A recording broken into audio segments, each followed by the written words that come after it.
have another teaching demonstration today. We are going to finish up with like the last bit of chapters and go over. If any of you want to present in class, that's fine. I am here every Tuesday and Thursday. If you're just filming YouTube Live, that's also fine. So with that being said, I want to try to get into this Teams meeting and interview the new teacher, how their teaching style is. So here we go.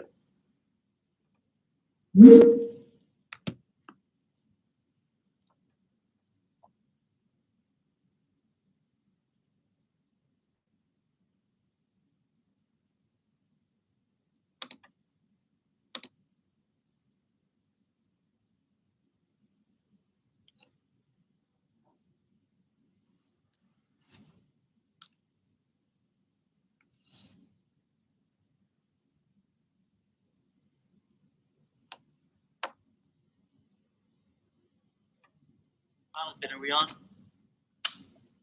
I think so. Yes. Is there a few others coming, like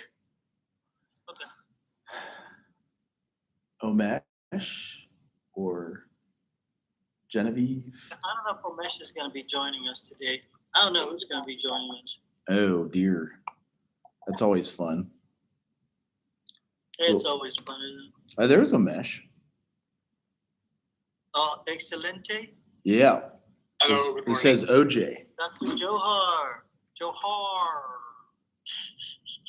Dr. Perdomo. You gotta put the emphasis on the oh. Right. Dr. Perdomo. Oh. Yeah. Hello, Dr. Jonathan. How are you? I'm completely good. forgot about this meeting. Thankfully, Teams reminded me. Right. I remember one of your relatives plays for a Major League Baseball team. Oh, Perdomo. Yep. You know, it's we all know that the best baseball players come from the islands. Like Jose Rio. Dominican Republic is a big, I don't want to say breeding ground, but it's a training ground because they play all year round. You know. Do you remember Jose Rio? No, I really don't. But the big person is Alex Rodriguez. Oh, right. A-Rod. I love him. Oh, yeah, they love him. He got a big paycheck. Yeah, remember Sammy? Yes. Awesome. Yeah, all of those guys. And you know what? I talked about him in my Dominican class. In the Dominican Republic, there's this idea of colorism, right? Where people are based not just on their race, culture, but also on the coloration of their skin. And so there's this bleaching process that people go through to make themselves whiter. In Dominican culture, if you have enough money, right, you can change your race, In complexion. Yeah. So Sammy Sosa, you guys got to see the before and after.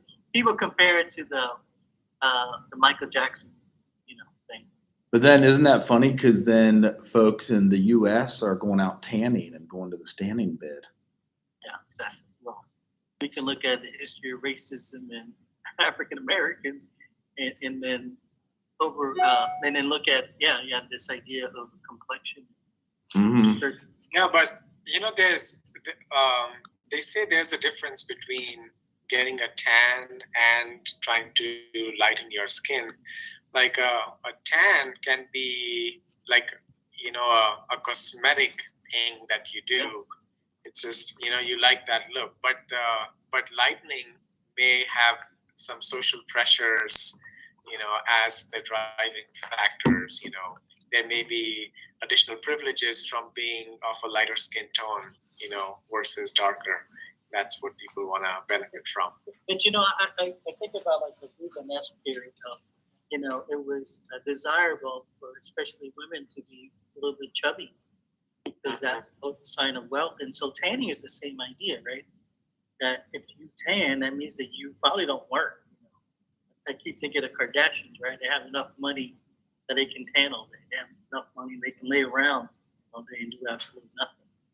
So it's still kind of that show of wealth and so on, the social status.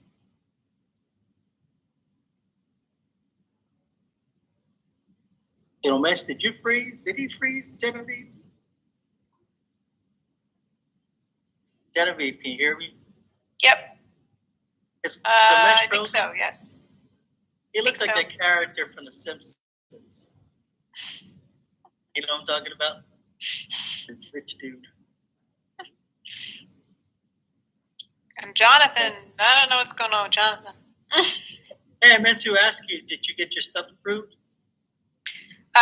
She had 3 more little things. One of them I had already done, so I told her that.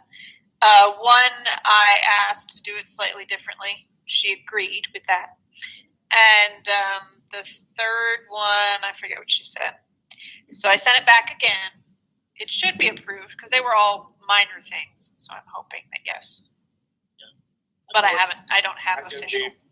Hello. Hey, I'm sorry, my Teams just crashed. I saw you. It was weird. You were in this weird pose, like you were like in this this mental. Your I hands told like you this. looked at the character from The Simpsons. What's the name of the box? Mr. Huh? Burns. That's it. Yeah, and Mr. Burns. Yeah. Yeah, so I'm hoping to turn in my stuff this week for the first review, and I've been working on that. Good luck. Course map, but I appreciate you helping us because I'm kind of following the same thing. Yeah, the course map was big because a lot of those check marks are about learning objectives and aligning. Hi, Sarah. Aligning those learning objectives to your assignments, and I think the course map is probably the easiest way to show that, even though a course map is optional. That was mostly what I needed. What she said I didn't have, even though I did, but she just wanted to see it. Do we know if Sarah Brake is related to the other Dr. Brake that we interviewed a month ago?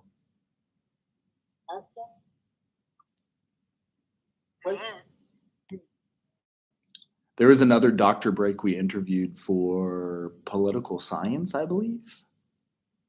We did? Yeah, Dr. Brake was, and maybe I'm like, Off. It isn't that. what's that? Whoever is going to do this, let them know that they are being recorded because I am going to record this. So whoever records it, let them know that they will be recorded. Right, I'm recording the Zoom too.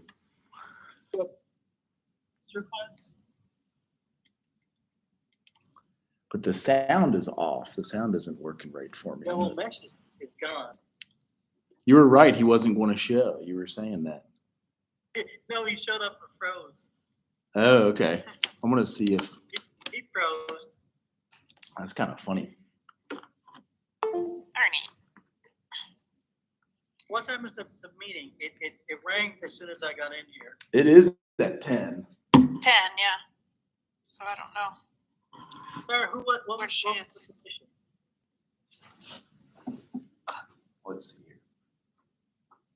I haven't even looked at the Vita. I'm so burned out with these interviews. I don't know, you guys feel?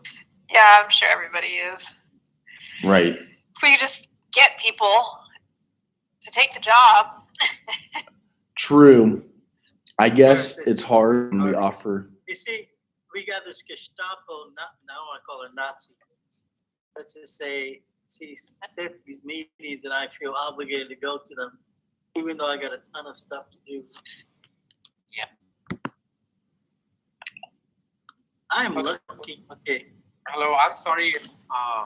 My Teams, the Teams program on my computer keeps crashing. So, It crashes in a weird way.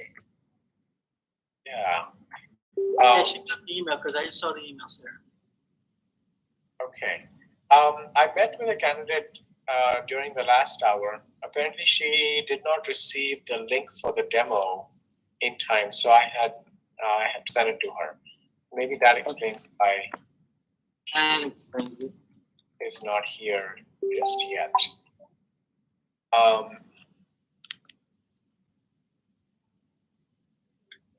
can try to call her also. Fine. Is Sarah in the office? Can she call? Yeah, she come over here, Sarah. Sarah, can you call the candidate? You can tell her.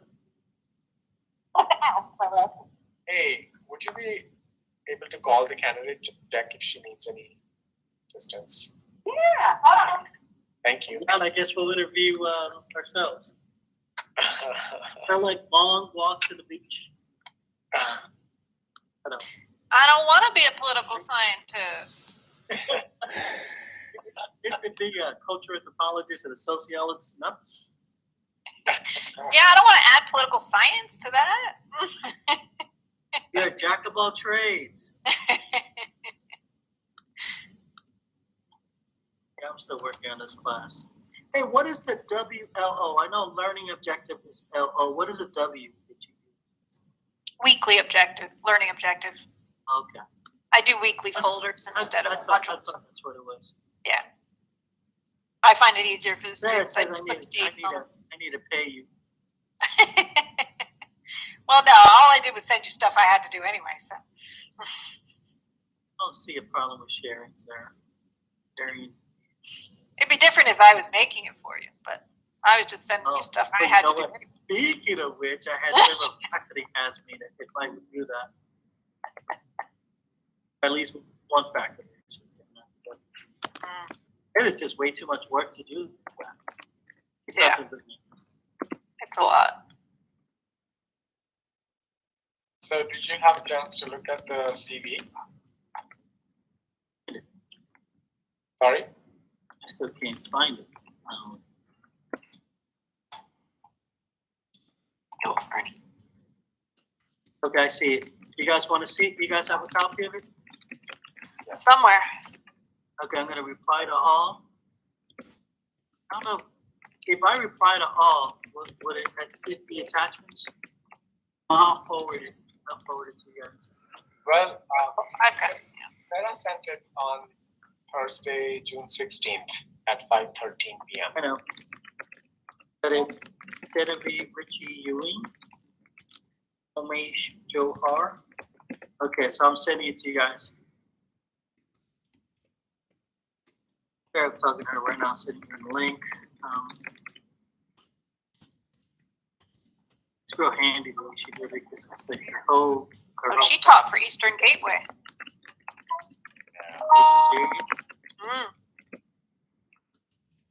She does political philosophy, American politics. So she's for the general American national government. Right? She's in Springfield, Ohio. Oh, she's at Wittenberg. Was at Wittenberg. He's in Michigan now. Okay. American national government. The visiting faculty at Manchester University. Yeah. Yeah. Chester.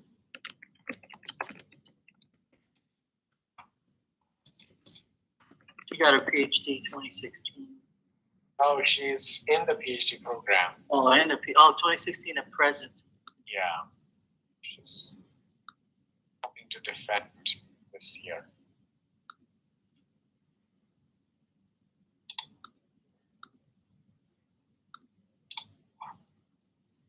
That's her.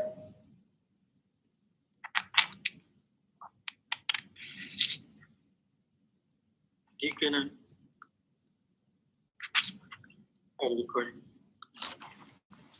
Hello. Hello. Hello, good morning. Good morning. Just talked to Sarah. She gave me a phone call. Yeah, she's here. Hey, Sarah.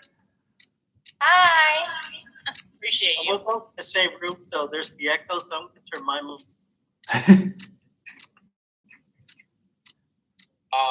Ms. Brink, I sent you the link. I'm not sure if you got it. Like, that was right after we ended our meeting. I did not get it. It is in my sent emails. I sent it to your bpbreak at Manchester. It went to my junk. Oh, I see. Okay. Sorry. No worries. All right, well, we can get started. If you're ready. Okay, sure.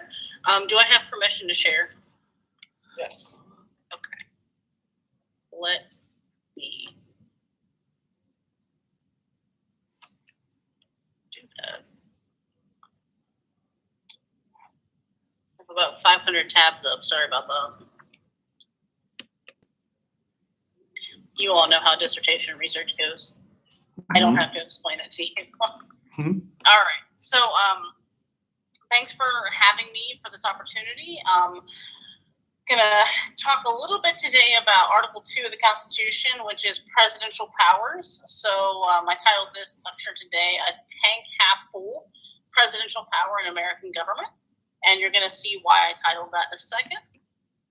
So, just want to let everybody know some of these images may, trigger you a little bit.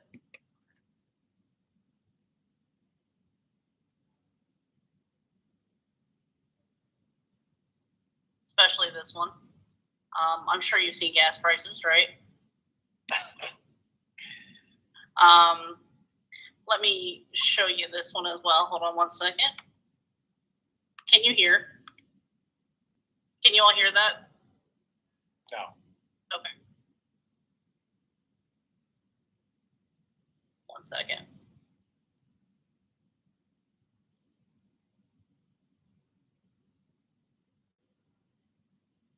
Sorry. Let me pull up Teams again.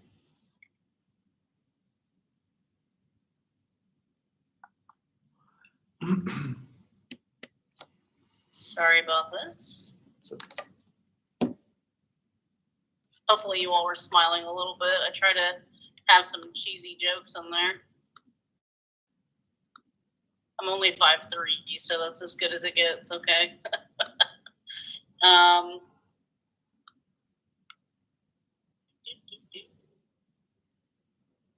to do the Maybe when you choose to share, you have to select share with sound or something.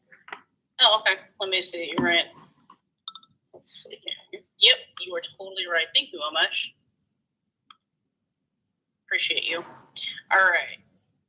Back at it. So let me get this straight. Russia invades Ukraine, it affects our gas prices? Yeah, right. Just like when the ice caps melt, it affects the weather here.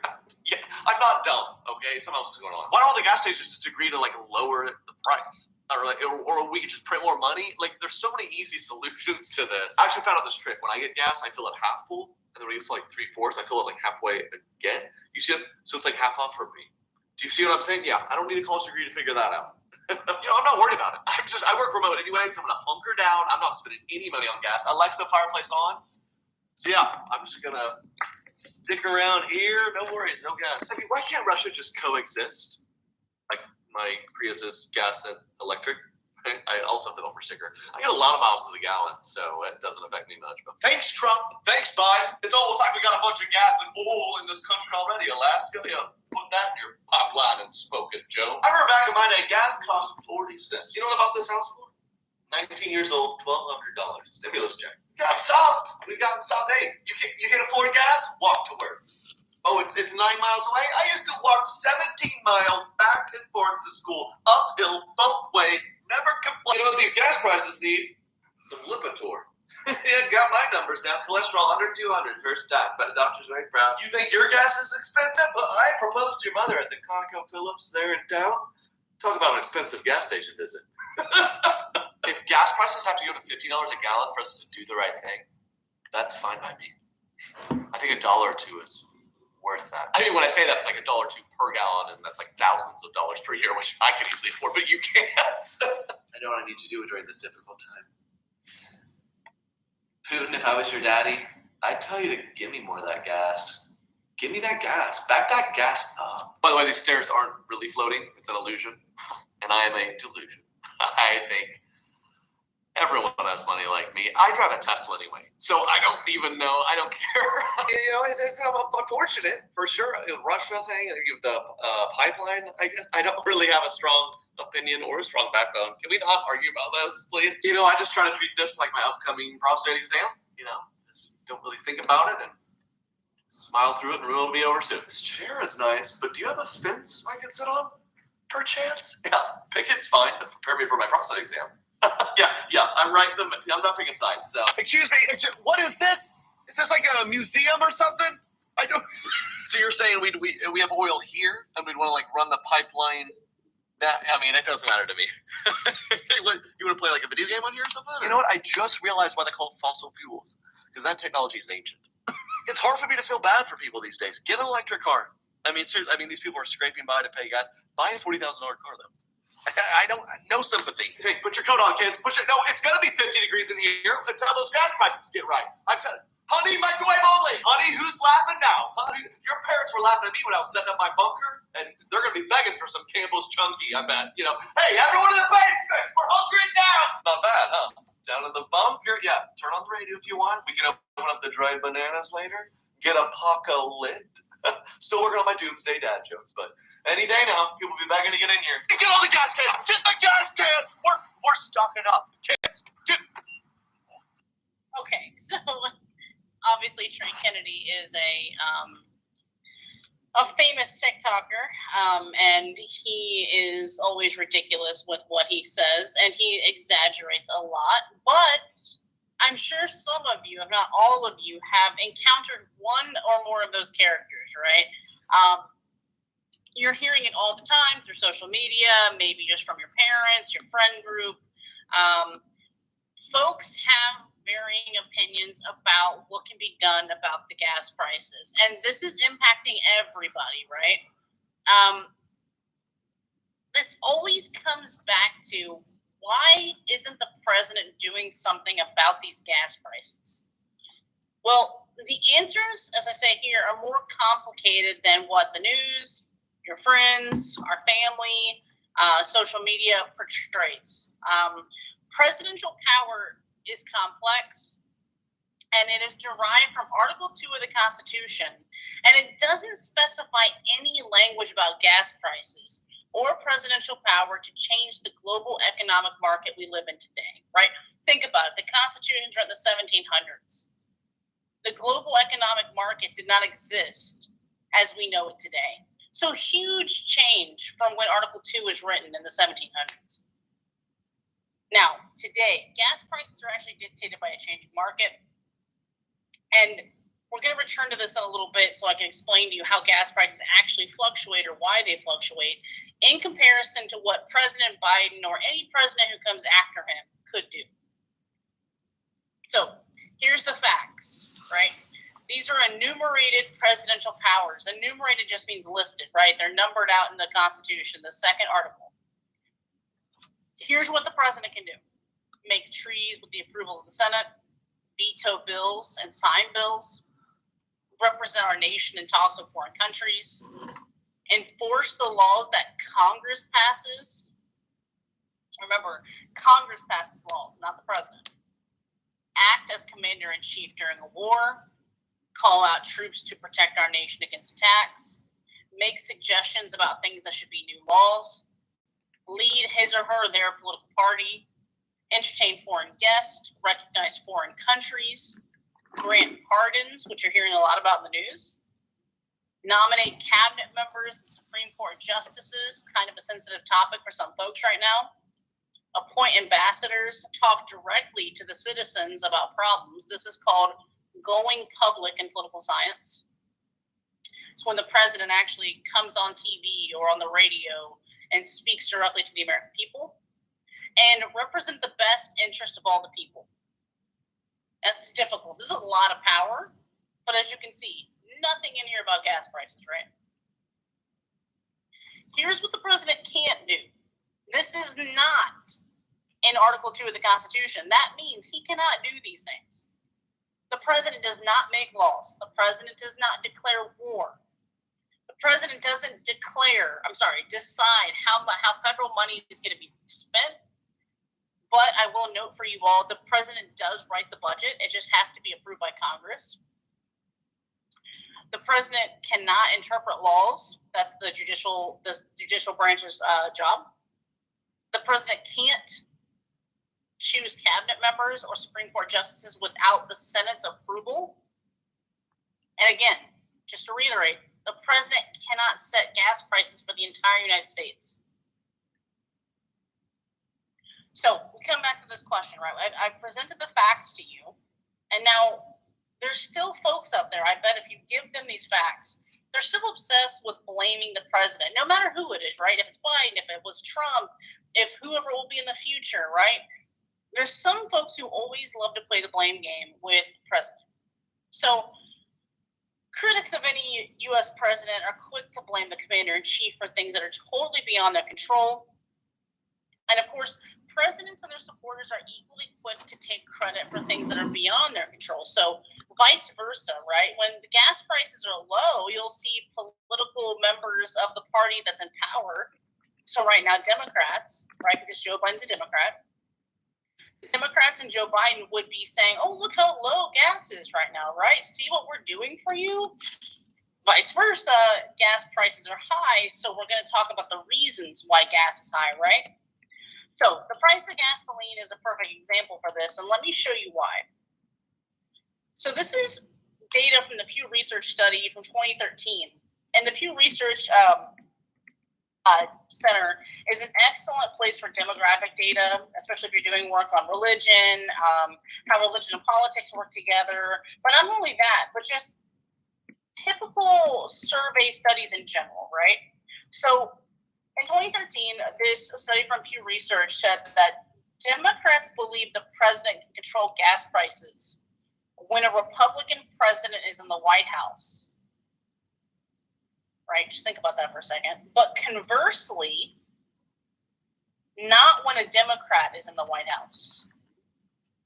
Now, on the other side of it, Republicans also believe the president controlled gas prices when a Democrat occupied the White House, but not when the Republican did. Now, this is a little outdated, right? We're talking 2013. This is the last time Pew Research did this study.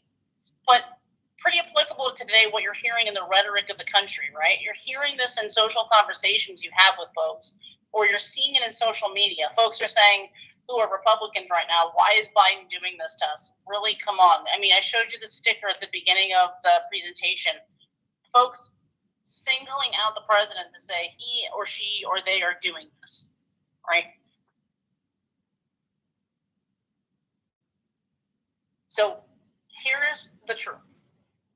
The truth is that no president, Democrat, Republican, I mean, any ideological, any spectrum of the ideological spectrum, is going to be able to decide or dictate the gas prices. This means a friend of big oil or a supporter of alternative fuels can't do much of anything to affect the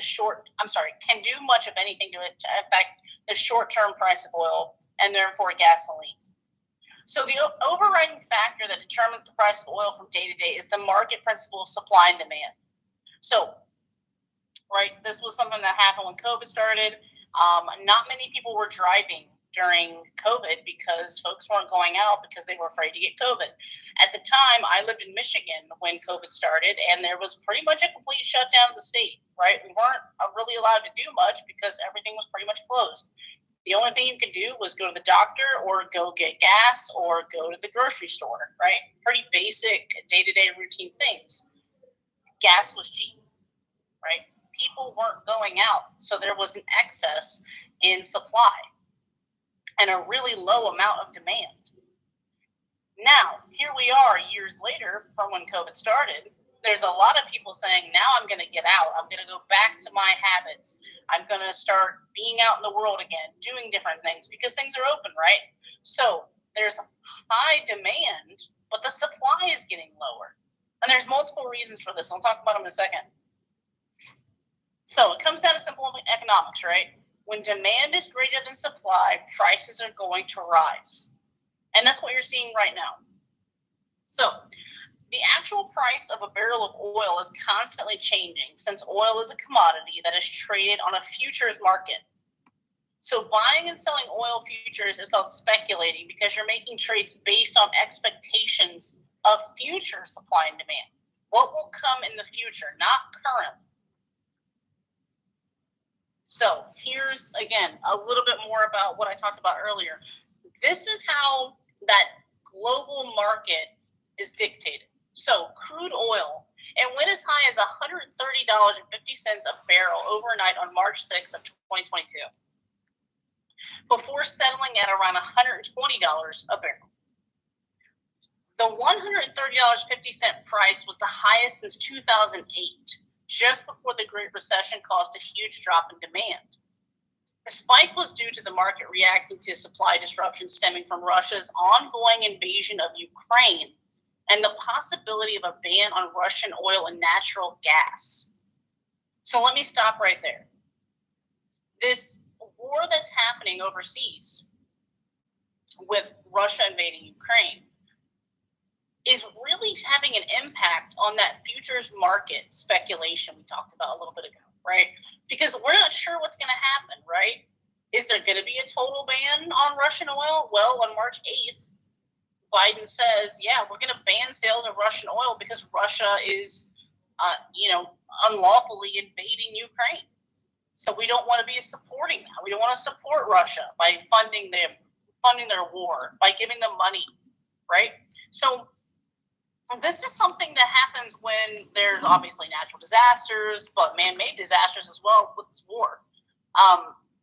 When you have the cutoff of sales, you're going to have you still have a high demand, but now you have an even lower supply because we've cut off a part of the supply chain, right? We've cut off Russia, which was exporting tons of gas. So what do we do, right? So if gasoline prices are largely at the mercy of global fluctuations in supply and demand, what can a president do, if anything, to influence gas prices? There are some short-term solutions. Even though Article 2 of the Constitution doesn't specifically say anything about what a president can do during global fluctuations of gasoline and barrels of oil. The only way the president can quickly boost the oil supply to lower gasoline prices is by tapping into the Strategic Petroleum Reserve. This is an emergency stockpile of more than 700 million barrels of crude oil stored along the U.S. Gulf Coast. Now, President Biden has done this. We have already tapped into this Strategic Petroleum Reserve. The other way, which this just happened a little bit ago, meaning this week, the other way, albeit a much slower process, the president can influence gas prices by changing the gasoline tax. Now, the gasoline tax is currently set at 18.4 cents a gallon, and this has been unchanged since 1993. We have not completely gotten rid of the gas tax. President Biden has said that it would cause too much economic turmoil to completely cancel it. But we've taken a hiatus for 3 months. It's kind of a break to see how folks can readjust. So you probably noticed that gas prices went down a little bit this week. And this is due to this. This is due to the gas tax being in a timeout, right? So there's no tax on gas right now federally. So that helps us, with our wallets. But unfortunately, that gas tax helps to fund highways, bridges across the country. So again, I ask you, and I want you to think about this for yourself. Taxes are always a catch-22. Folks don't like paying them, but folks also don't like having their roads messed up with potholes, bridges that are in danger of falling or collapsing. So what do we do, right? A catch-22 just means one way or the other, something bad could happen, or there's poor consequences. So do we keep the gas tax? Do we do this 3-month hiatus and say, great, now we go back to the gas tax? I want you to think about it for yourself, because this is something that's really meaningful for you, especially if you're driving, right? It's kind of hard to avoid roads. And you hear a lot of folks complaining about potholes, their car getting hurt, they have to go to the shop. It's even more to repair the car. Why isn't the government or the local area repairing these roads? Well, the gas tax helped repair them, right? But it's also kind of hard to drive if you can't afford gas. So what do you do, right? See how complicated this issue is? Okay.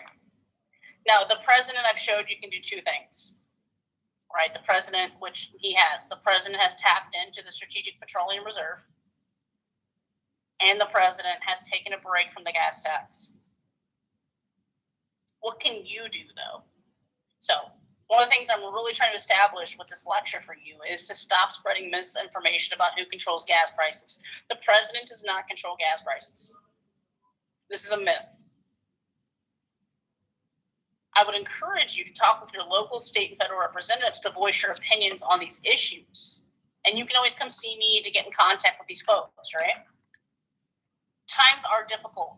Ask for help, right? If you need to carpool, use an alternative method to arrive at a destination if possible. And there's always this option if you can do it. Buy a Prius. All right, thank you all.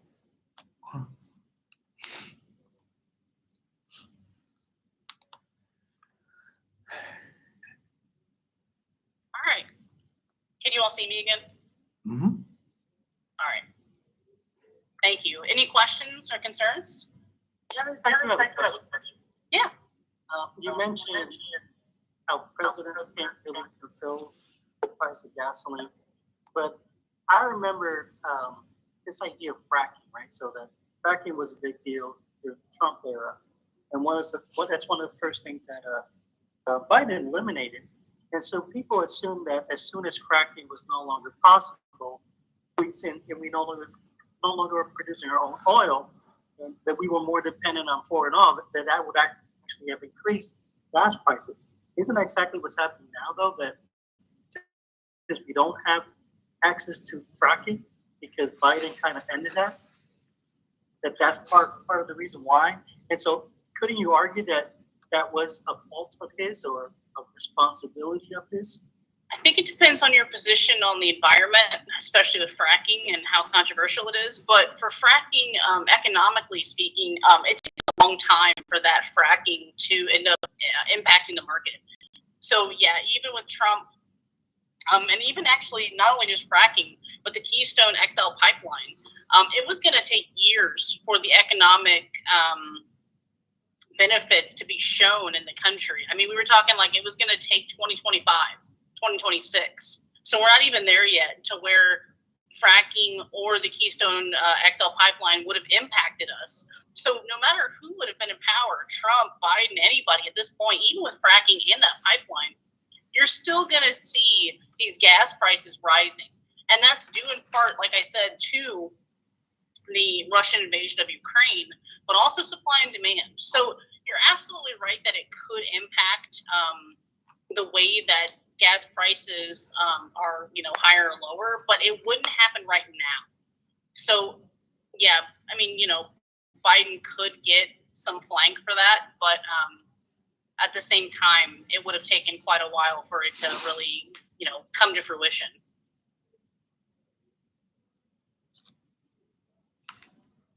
That's a great point. I could see somebody asking me that. Well, like you just did. Now, mind you, I did vote for Biden, but in the back of my head, when you see those prices, like you said, an arm and a leg, I think we're about that point. A lot of our faculty here commute an hour away from work, home, and so yeah, we're all feeling it. Yeah, but I keep thinking, man, maybe I should have voted for Trump. Obviously, that shouldn't be the only reason you choose a president. It's good to know that presidents don't control gas. But you did mention something about representing the best interests of the people. And so arguably, couldn't you say, well, I'm going to represent the best, what's the best interest of my people, which is let's reduce gas prices. Couldn't that be an argument? Or better yet, let's think about student loans. Say I'm representing what's best interest of people, that's eliminates student loans. Oh, trust me, Edison. I hope student loans get eliminated. I went to Whitmer University, so I'm telling you, I hope, please. I think that's a great point to make. But again, the president can only do so much with it, right? So it's really up to Congress, and this is why I really encourage you all and my students to say, get involved in local, state, and federal government, because it's not just about what President Biden or whoever in the future is going to do. Congress has to approve it. So even with this gas tax hiatus, Congress had to say, yeah, we're going to take a break from it. It wasn't just that Biden was able to go up on stage and say, we're not going to do this anymore. No, it can't happen that way, right? And this is a safeguard from the foundation of the building of the country. The founding fathers didn't want President Biden or whoever to be able just to make independent executive decisions that were going to impact everybody. Congress has to have a say in it. So I see what you're saying, which is totally true, that, yeah, if you're going to have the best interest for the people, maybe you should work on student loans, or maybe you should work on gas prices. But there's only so much, as this lecture shows, only so much that Biden can do, which he's doing two of the things that any president at this point is going to be advised to do by his economic, strategist. He's not going to be able to exercise a lot of power in this position because he doesn't own the global markets. Even though we like to think he probably does, but he doesn't. Any other questions? Comments? Do you not want to buy gas? Did I discourage you with those pictures? Did they trigger you all? Dr. Perdomo, you're muted. Well, I said, like I said, a lot of us do commute, so we're feeling it. Yeah. Well, I don't have a question, but maybe more of a comment. So as I shared earlier, my area is psychology, and it's hard not to think about how people make decisions or react to situations, how psychology plays a role, and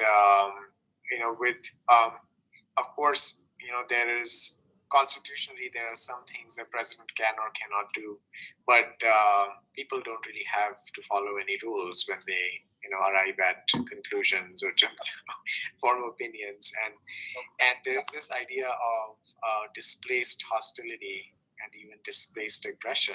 So where there may be a perpetrator or the source of aggression, but then a target, I should say, a target of your hostility, and it may be an individual who's not culpable, but just by association, it has to bear the brunt of your hostility. And so perhaps what we're seeing when people question the president is just another example of that. And I wonder, what your thoughts are about maybe some of the psychological underpinnings, and if that gives you any hope. Because of course, educating people is the solution to all problems. but how easy is that, to come by? And so I was just curious, how do you think about some other fields that can contribute to people's judgment and decision making in the political realm? Well, first, let me say that I think the president is an excellent scapegoat for a lot of people to blame, just because it's an easy target, right? It's, especially if the person is not associated with the political party that you value or you voted for, because you're able to put blame on somebody, right? I can't put blame on one of you because I know you don't control the gas prices, right?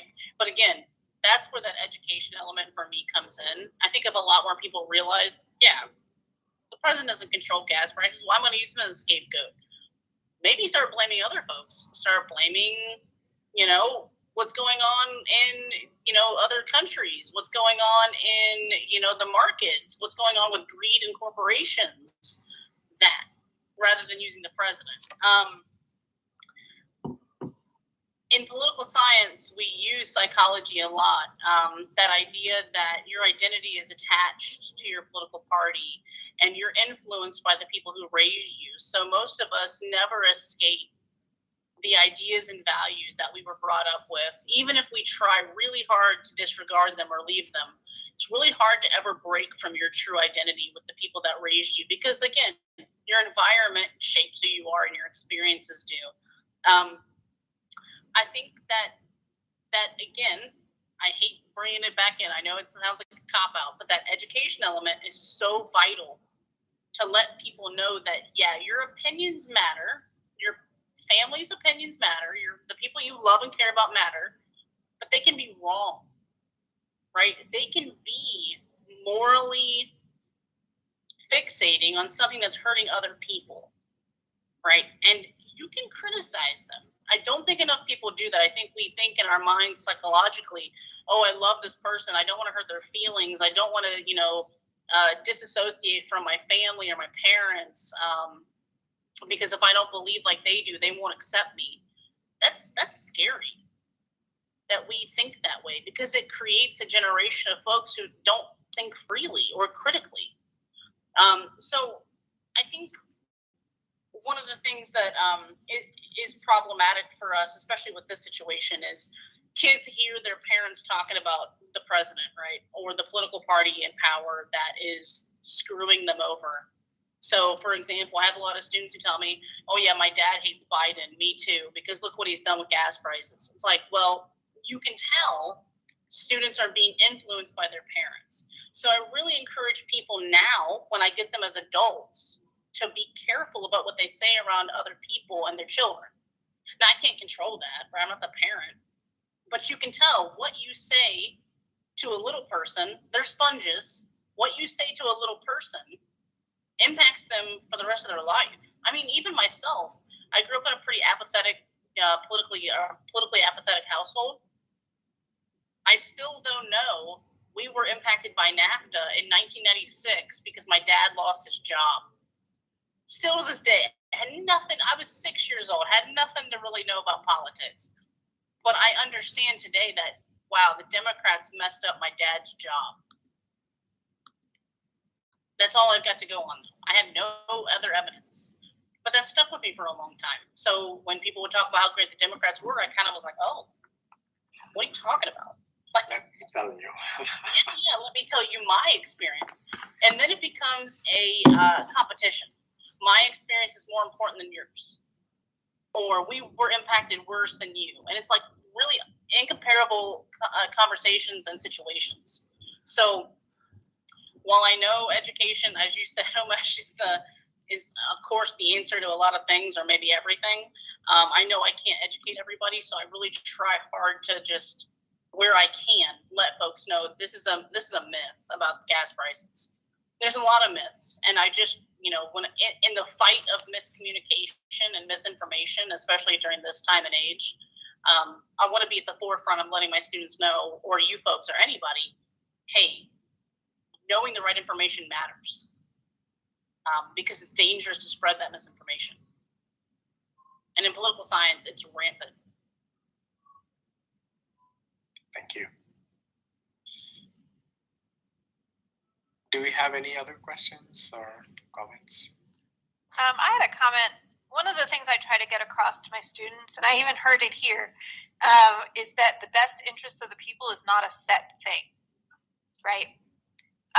And you were talking about opinions, right? And the difference in opinions, and that, what you think so clearly is what's best for the people, and what's going to, move this country in the right direction, is not a set and clear thing. And that because what I'm usually trying to do is to get them to see the other side, and do you do that in your classes as well? Just trying to make it clear that we have this idea that there's a clear thing that we should be doing and a right way that the country should go, and that those things, because they're so integral to how you feel about it, are never actually set things.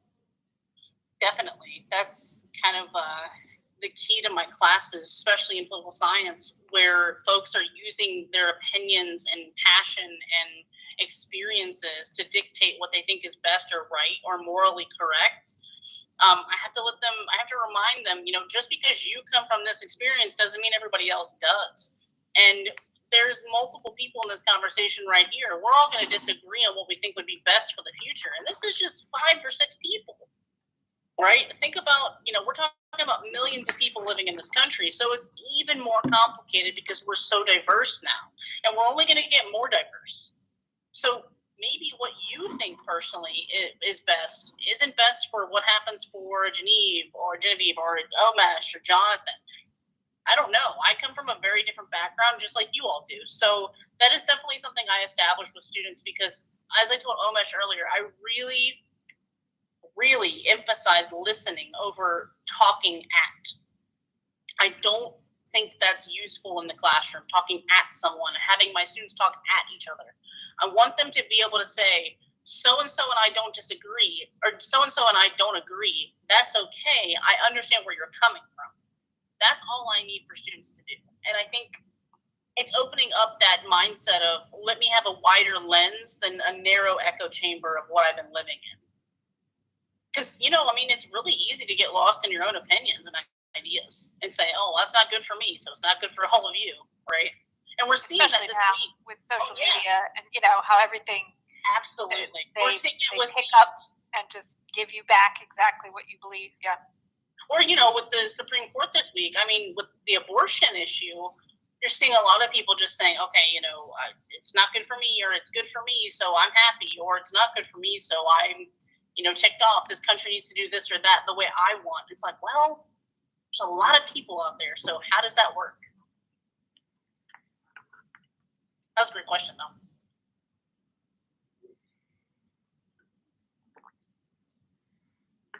Omesh is laughing at me again because I get excited, pumped up.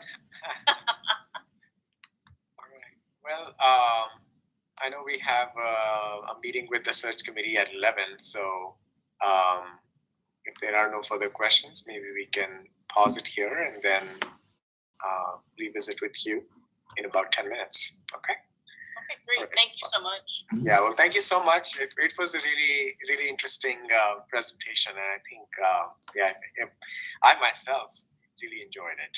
And I think, that video was really funny. It's sometimes hard to find, YouTube videos that are very relevant to what you're trying to teach, but this one was on point. So thank you so much. Thanks. I'll see you all in a little bit. Thank you. Thanks.